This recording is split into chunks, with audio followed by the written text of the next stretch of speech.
Medical Chief of Staff at the JN France General Hospital, Dr. Cameron Wilkinson, is warning again about succumbing to COVID fatigue. In a recent statement, Dr. Wilkinson said, with new strains of the virus now getting around the world, the people of St. Kitts and Nevis need to be even more cautious. Having the vaccines available will be of great help, but said the use of non-pharmaceutical protocols like the wearing of masks and hand sanitization will still be essential in the COVID-19 pandemic. The crisis is, however, not over. The war against the virus is not done. We can lose all the gains we have made tomorrow if we lapse into complacency and succumb to COVID fatigue. With new and contagious strains emerging, we need to be even more vigilant. Our plan was to hold strain until the vaccine arrived. We have been successful thus far in reaching this goal. There are now a number of vaccines available with very good efficacy at preventing severe disease and death. Dr. Wilkinson has consistently urged citizens and residents to practice the protocols that will help reduce the risk of contracting the virus. Then back to Skn Newsline.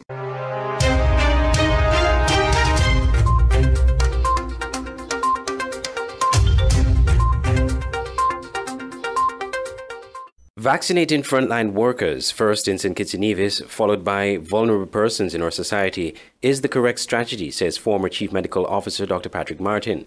In December, Health Minister Andrea Barrett in an interview with state media ZIZ said when the COVID-19 vaccine becomes available to St. Kitts and Nevis, frontline workers would be first to be vaccinated, followed by those who are more at risk to the coronavirus. I think the approach is correct. We need persons who are active in the economy to be vaccinated first. Those are the quote-unquote essential workers: security, border people, port people, health, etc. That is, I support that approach. St. Kitts and Nevis already has the health center infrastructure to roll out this vaccine. In the larger residential areas, Bastia, St. Peters, Charlestown, into Brown Hill and Bath, probably would require some other facilities. We have about 200 nurses, active and retired, and about 80 doctors, almost 100, almost 300.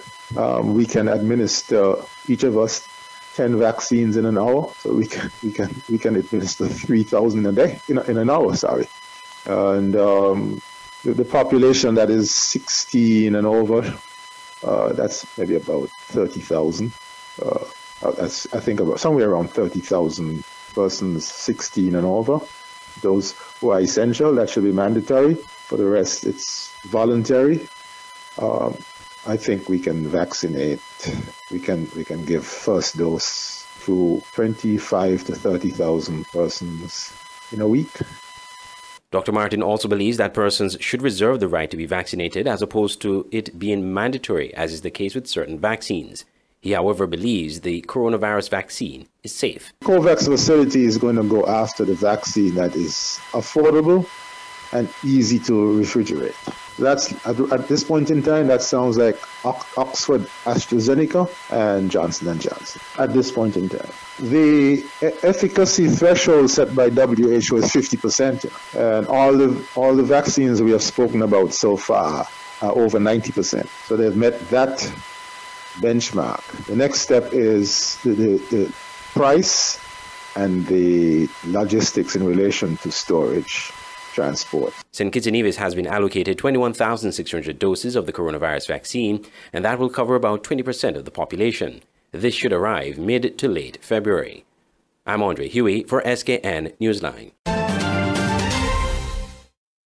A university professor from Florida who eventually got stranded in St. Kitts and Nevis during the COVID-19 lockdowns in 2020 used his time wisely to produce something worthwhile. Professor Kevin Meehans is not only an educator but a musician who used the time while in lockdown in St. Kitts to produce an EP of songs all reflecting his experience and thoughts triggered from the global pandemic. I've had 3 people I know die from COVID and many more infected. All of them, when I talked to them, feelings of terror and so on, and yet we couldn't get any kind of decent policy to deal with it. So anger, then I was here, and it was not a bad situation here. And, you know, St. Kitts, I'm very proud. And, you know, I have petition citizenship now, too. So I'm actually, even though I'm in exile, I'm not really in exile. I'm at home because I'm a citizen. And I'm proud of the fact that St. Kitts figured out a way to, you know, to contain the virus. And when I was staying with my friends Leighton and Gloria Narain over in Frigate Bay for the first 3 months, I was in my little room, and I had my ukulele, and I had a set of little bongos over there, and I had a lavalier microphone, and that was it. But I thought, well, I've written these songs. Let me see, can I start recording them? And I did start recording them, and it actually sounded pretty good as a very stripped down acoustic approach to the music. He explains the inspiration behind the songs and how he produced the music. It's ukulele, it's these little bongitos, and I have a melodica.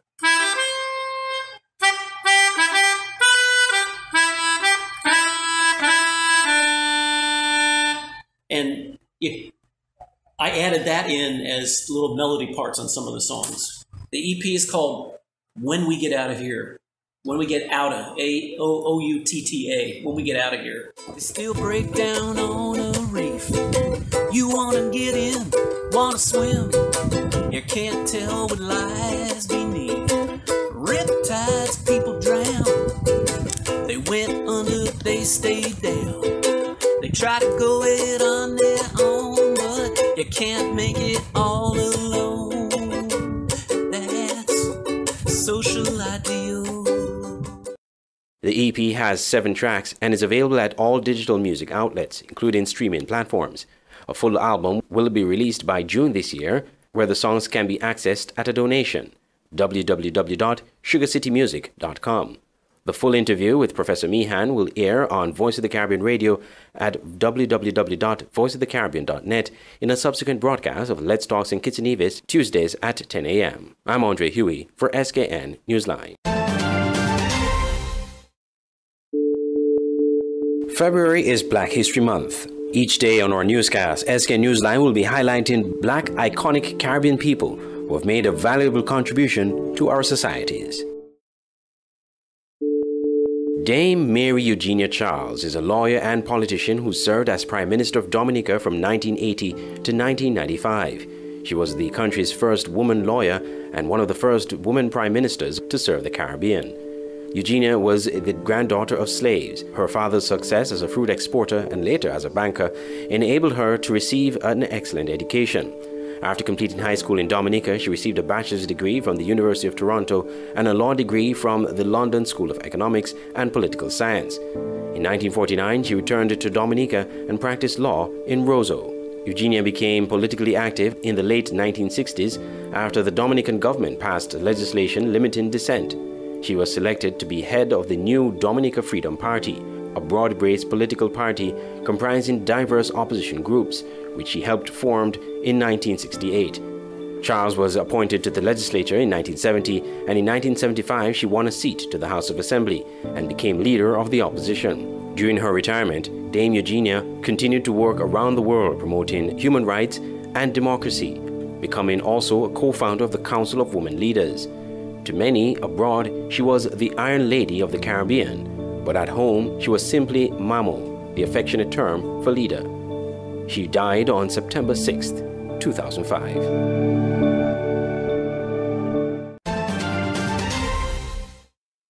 For 2021, Smart Electronics is giving you the best deals you can ever imagine. From January 1st until April 30th, you will get the best deals in the entire federation. Plus, that's not all. Get extra special deals on Valentine's Day on all items store-wide, such as cell phones, 85 inches smart TVs, laptops, washing machines, refrigerators, AC units, small appliances, and much more. Visit us. We're located at Port Zante, opposite the food court, or call us at 466-4271. This promotion is valid until April 30th. Terms and conditions apply. Caravana on Liverpool Row is your anything you want store in St. Kitts. They have a wide variety of just about everything. Ladies and men's clothing, shoes, children's clothing, toys, housewares of all kinds, small appliances like clothes heaters, microwaves, electric kettles and more, cosmetics, perfumes, cosmetic jewelry and much, much more. Their prices are unbeatable and customer service is second to none.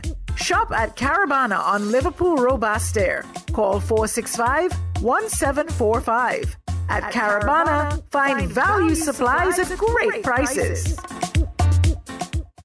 I feel good. Come to Vibes Beach Bar and Grill at the Frigate Bay Strip, your place for the best selection of local dishes. Join us for lunch. Mahi-mahi, barbecue ribs, fresh caught snapper, salmon, lobster, and our world-famous Vibes wings at economically sound prices. Dinner is served from the deck or the golden sands of the Frigate Bay Beach. Join us for birthdays, business meetings, or just for fun in a family-friendly environment. Open daily from 11 a.m. Vibes Beach Bar and Grill. Great food, hospitality, entertainment, and good vibes. Call 465-8423 for reservations and inquiries. I feel good.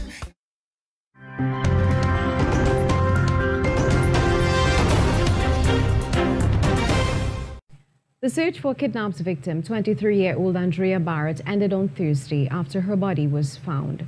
Police officers responded to a call from a motorist who spotted a decomposed body at around 12:20 p.m. down a precipice along the heights of Aripo. The area was cordoned off by police and the fire services were called in to retrieve the body. The Trinidad and Tobago Police Service, in a media release, said, based on the clothing on the body, relatives confirmed that it was 23-year-old Andrea Barrett. Ms. Barrett, a clerk who was last attached to the Arima Magistrates Court, boarded a taxi in Arima last Friday, January 29th, and had not been seen since. Several units within the TTPS, the Defense Force, hunters, and members of the public were involved in the search for Ms. Barrett over the past 7 days. Several persons of interest remain in police custody. Commissioner of Police Gary Griffith says the kidnapping and subsequent murder of Andrea Barrett may help to solve other similar crimes. During the weekly police media briefing today, Thursday, Commissioner Griffith gave an account of the police operation in the search for Ms. Barrett. Mahalia Joseph Wharton has more. Commissioner of Police Gary Griffith explained why the search for Andrea Barrett began in Sangre Grande. We have reports from even family members of some of these suspects. And there's again, social media, but there's an individual who actually sent a message to me that her sister died 13 years ago. And she said it was the hands of someone there, one of these individuals. And speaking to witnesses and persons, what they told us is this individual, when he's accustomed assaulting and raping women, he takes them and throws them in the forests in that area. Commissioner Griffith said several arms of the police service were involved. We've been able to target certain places, believing where it is she may have been, and that is what we are putting the focus on. But we still continue to look through. There are a number of things that we have access to, which made it a game changer for us to start pinpointing possible perpetrators of such acts.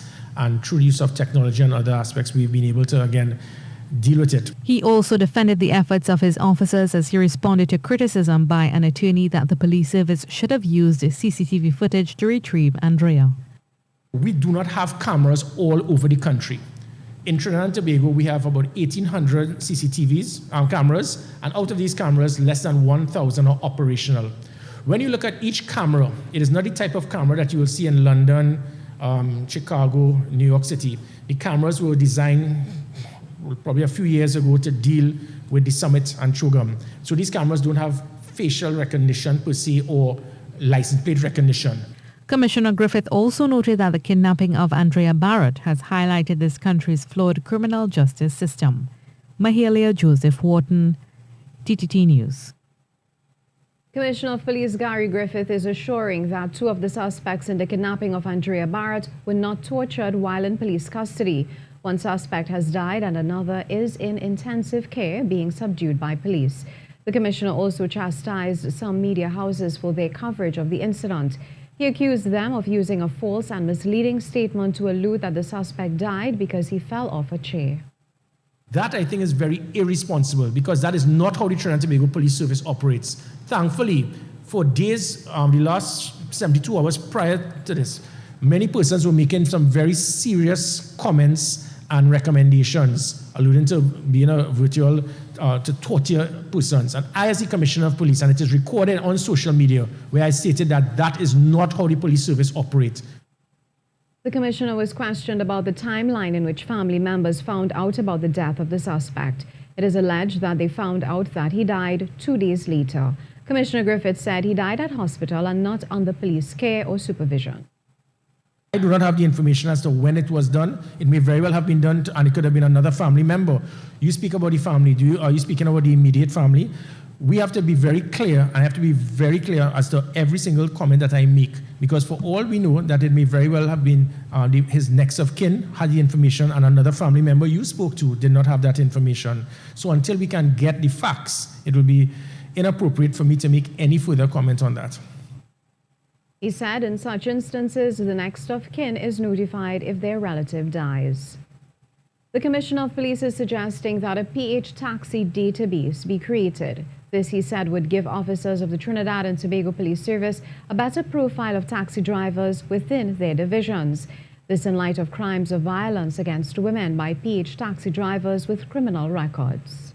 If we concentrate on bringing some real and significant value to the stop and search forms, officers in all divisions can visit taxi stands and fill these forms out.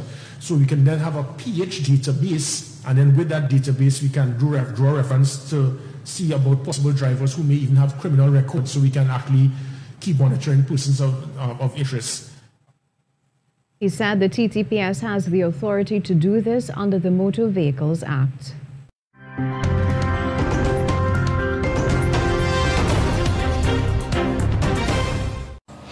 While also making national news tonight, the National COVID-19 Vaccine Consultative Committee answering the concerns of residents today, listing details of the mammoth task to distribute the COVID-19 vaccine to Bahamians nationwide. In fact, they believe it is perhaps one of the most difficult tasks public health officials will face. Jiminita Swain tells us more about the committee's plans to administer the AstraZeneca vaccine later this month. Mid-February is when officials hope to receive 100,000 doses of the AstraZeneca vaccine to prevent the spread of COVID-19. The National COVID-19 Consultative Committee's chair, Dr. Marceline Dalregis, outlining a number of steps before the first dose of the vaccine is administered. One question is if they would have selected AstraZeneca had they been given the option. Yes, we were quite amenable to receiving Moderna, but because of the ultra-cold requirements of Pfizer, we recognized that that would have been a challenge for portability, particularly throughout the archipelago. Now, officials plan to administer the vaccine in 2 doses. According to Chairman Dalregis, here's how it will work and who will be vaccinated. Group 1 will consist of healthcare workers, uniformed branches, and elder care providers. Group 2 include persons with disabilities, persons living in congregate settings, critical workers in high-risk settings, other essential service workers, persons with comorbidities and underlying conditions, as well as sea, air, and ground personnel. Group 3 will include all others. Officials plan to administer the vaccine over a 6-week period with family islands done collectively. The vaccines will be distributed from accessible locations to ensure equitable distribution of the vaccine with the focus on high-risk populations where COVID-19 has occurred. Viral vector vaccine means that the virus has been genetically altered so that the virus behaves like the COVID-19 virus but does not cause the disease. The AstraZeneca vaccine has been tested in 18 to 65-year-olds. As for the process for vaccination, there will be 4 steps to complete the vaccination process. Registration, vaccination, monitoring of adverse events, and then there is certification. Pre-registration for the vaccine will be available online and at registration centers across the Bahamas once these sites have been finalized. Now, while the Prime Minister has made it clear he will be vaccinated, health officials have confirmed that other public officials are anxious to be first in line, but the priority groups are listed.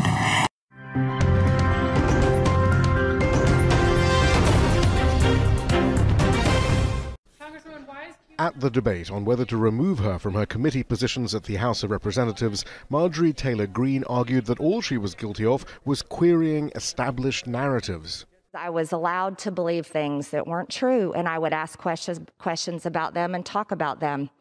And that is absolutely what I regret.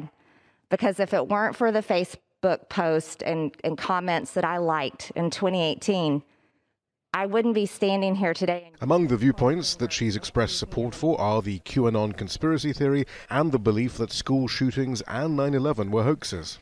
These were words of the past. But she's also approved of exhortations to kill House Speaker Nancy Pelosi, as well as racist and anti-Semitic tropes. I did not hear a disavowment or an apology for those things. I did not hear an apology or a denouncement for the claim, the insinuation that political opponents should be violently dealt with. The motion to reconsider is laid on the table. The Democrats are setting a precedent which privately some fear may be used against them if the Republicans regain the House, effectively demoting someone in the other party for comments made before he or she joined Congress. But in the case of Marjorie TaylorGreen, they say they had no choice. I remain profoundly concerned about House Republicans' leadership acceptance of extreme conspiracy theorists. But Green received a standing ovation from Republican colleagues at a meeting on Wednesday night, underscoring Republican leader Kevin McCarthy's insistence that his party wants what he calls a big tent that includes the core Trump base. The number one thing that happened at this conference was unity. Donald Trump remains the most popular figure in the Republican Party, able to draw out grassroots turnout and draw in grassroots campaign contributions. But ever since the storming of the Capitol, more and more mainstream Republican voters are growing uneasy with the viewpoints of that core base. Plus, the Republican leadership is well aware that Donald Trump's most vocal supporters are loyal to him and not to them. Shihab Ratansi, Al Jazeera, Capitol Hill.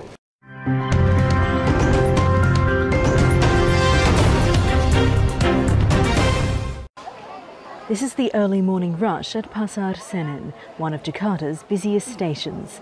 These passengers are among the first to try Indonesia's new COVID-19 breathalyzers. Compared to the antigen rapid test and the PCR test, this test is a lot cheaper and more simple. The scientists behind the Genos device say it can smell COVID-19 on the breath in just 2 minutes. Without getting a negative result, these passengers can't board the train. The devices will be used at public sites around the country, but scientists warn it shouldn't replace PCR testing. Genos is a screening tool. If someone has a positive result, it should be confirmed with a PCR, but if they test negative, there's no need to. The test costs around $1, much cheaper than a PCR test, which can cost up to $100 at some hospitals. But some epidemiologists say this is yet another misguided step by Indonesian authorities. Some health experts are critical of this new method of testing. They say Indonesia's healthcare is in crisis and the country is stuck in a relentless first wave of COVID-19 cases. They recommend the government focuses on increasing PCR testing rather than rolling out cheaper and less accurate options. We have to focus on increase the capacity for PCR testing, or if not, just choose to improve the capacity for rapid test antigen testing. Indonesia conducts around 40,000 PCR tests each day and has a test positivity rate of almost 30%. Last week, the country surpassed 1 million confirmed cases, but experts fear the real number is much higher. More than a year into the pandemic, some health workers feel the government has let them down on two fronts, by failing to invest in more testing and by not having strict COVID-19 restrictions in place. I don't really know why the testing is still lacking in Indonesia. It's so important, and we're still seeing people traveling and gathering at the stations. If it continues this way, COVID-19 will stay here, even next year. 10 of Dr. Ernie's patients have died, and she fears the situation will worsen as overwhelmed hospitals are forced to reject patients. The Health Ministry did not respond to Al Jazeera's request for an interview. Jessica Washington, Al Jazeera, Jakarta. Stay abreast with news on St. Martin with SMN News. Visit www.smn-news.com for up-to-date news, scoops, opinions, and hard-hitting facts. SMN News, we tell it like it is. Visit our website www.smn-news.com. It's the new and improved Skn Newsline Android mobile app. With the Skn Newsline app, you can watch your news reports, the Skn Newsline Newscast, sports, special features, and so much more. You can also send us a WhatsApp or call us directly. Go in the Google Play Store, search Skn Newsline, and download the app today. The Skn Newsline mobile app. News on the go. For the finest in pastries and baked products, your only choice has to be Bryden's Bakery, located on Main Street, New Road, St. Peters. They offer the best in breads, cakes, cheesecakes, cupcakes, cookies, and much more. Visit their cafe and savor breakfast sandwiches, coffee, espresso, and ice cream. Bryden's Bakery also specializes in a variety of healthy breads, cakes, cookies, pies, and pastries for all your special events. Call 667-1505. Opening hours 6 a.m. to 6 p.m. Monday to Saturday and 1 p.m. to 6 p.m. on Sundays for Ice Cream Sundays. Bryden's Bakery, simply the best. Banners, commercial signs, decal printing, canvas print, license plates, posters. We at Multigraphics are dedicated to providing quality products and service to our customers. Our team takes pride in the craftsmanship and is passionate about its work.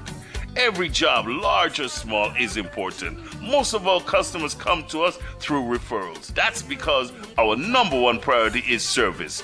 We serve a wide variety of customers, such as restaurants, retail stores, manufacturers, trucking companies, and many more. Our capabilities include design, production, and installation. How can we help?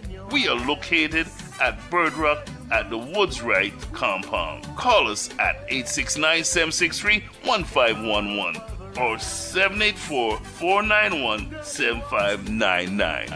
Multigraphics.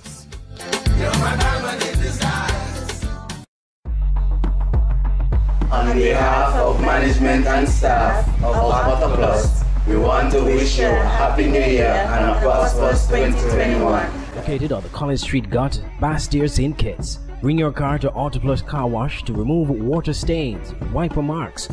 Get your doors, roof panel cleaned, seat floor mats, buffing, headlights, and engine wash. You get quality service at the best price at Auto Plus Car Wash. They really care for your car. Call 765-5140 or visit them on the College Street Gut, Bastille, St. Kitts.